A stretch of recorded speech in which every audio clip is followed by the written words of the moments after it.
Hello viewers, আজকে আপনাদের সাথে যে বিষয়টি নিয়ে আলোচনা করব সেটা হলো ক্লার্কশিপ পরীক্ষার প্রিভিয়াস ইয়ারে কোন সাবজেক্টের কোন পোর্শন থেকে কত নম্বরের এবং কতগুলো কোশ্চেন করা হয়েছিল সে সম্পর্কে।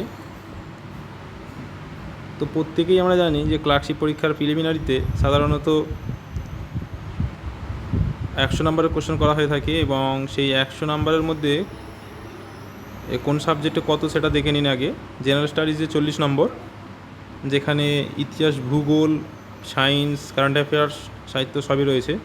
ইংলিশ 30 নম্বর, অ্যারিথমেটিক 30 নম্বর। চলুন দেখে নিয়ে যাক প্রিভিয়াস ইয়ারে কোন বিষয়টাতে কত নম্বরের কোশ্চেন এসেছিল। জেনারেল স্টাডিজের মধ্যে যেসব সাবজেক্টগুলি রয়েছে history, geography, polity, economy, biology, physics, chemistry, current affairs.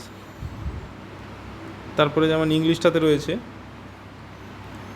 ইংলিশের যেসব বিষয়ের ওপর থেকে কোশ্চেন চাওয়া হয় সেইগুলি বিশেষ করে synonym, antonyms, phrasal verb, preposition, voice change, narration change, idiom phrase, one word substitution, error correction, spelling correction.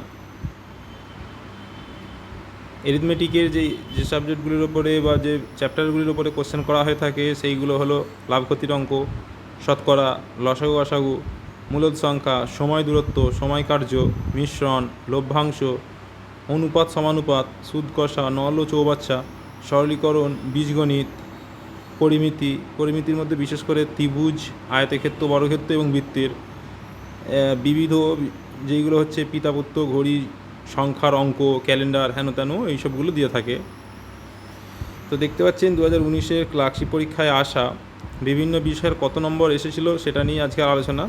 General স্টাডিজের ইতিহাস থেকে এসেছিল 6টি কোশ্চেন, এটা 2019-এর কথা বলছি।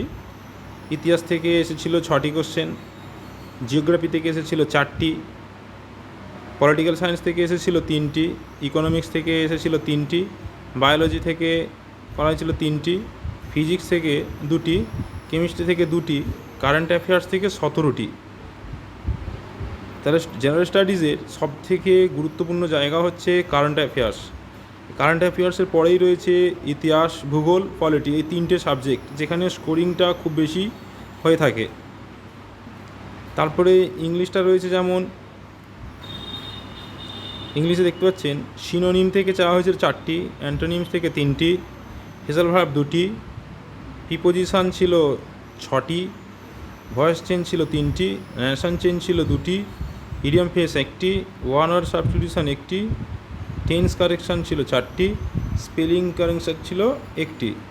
তো ইংলিশের ক্ষেত্রে যেই জায়গাটা সবথেকে বেশি পড়তে হবে সেটা হলো synonym, antonym, preposition, tense correction এবং voice change, narration change, spelling correction. এই কয়েকটা পোর্শান খুব ইম্পর্টেন্ট। এখান থেকেই যদি ভালো করে করা যায় তো 30-এর মধ্যে 20-র ওপরে স্কোর আরামের সাথে করে ফেলা যাবে। তারপরে যেমন দেখতে পাচ্ছেন অ্যারিথমেটিকের লাভ ক্ষতির অঙ্ক থেকে 3টি, শতকরা থেকে 3টি, লসাগু গসাগু 2টি, মূলদ সংখ্যা 1টি, সময় দূরত্ব 2টি, সময় কার্য 2টি, মিশ্রণ 1টি, লভ্যাংশ 1টি, অনুপাত সমানুপাত 2টি, সুদ কষা 3টি, এতে সরল সুদ এবং চক্রবৃদ্ধি দুটোই রয়েছে, নল ও চৌবাচ্চা 1টি, সরলীকরণ 2টি, বীজগণিত 2টি, পরিমিতির 3টি, বিবিধ 2টি। এই ছিল অঙ্কের সিলেবাস। এই 3টে সাবজেক্টের ওপরে এতগুলো বিষয়, এতগুলো চ্যাপ্টারের কোনটাতে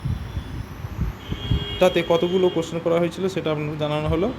তো আপনারা যখন প্রিপারেশান নিচ্ছেন একটু জেনে বুঝে সবটা ভালোভাবে প্রিপারেশান নিন এবং সিলেক্ট করে পড়ুন, অল্প সময়ের মধ্যে বেশি স্কোর করা যাবে। আশা করি ভিডিওটি আপনাদের ভালো লাগবে। যদি ভালো লেগে থাকে প্রত্যেকে একটা অন্তত লাইক দিয়ে যাবেন, আর প্লিজ বন্ধুরা সাবস্ক্রাইব করবেন, কারণ অনেক কষ্ট করেই ভিডিও তৈরি করা হয়ে থাকে।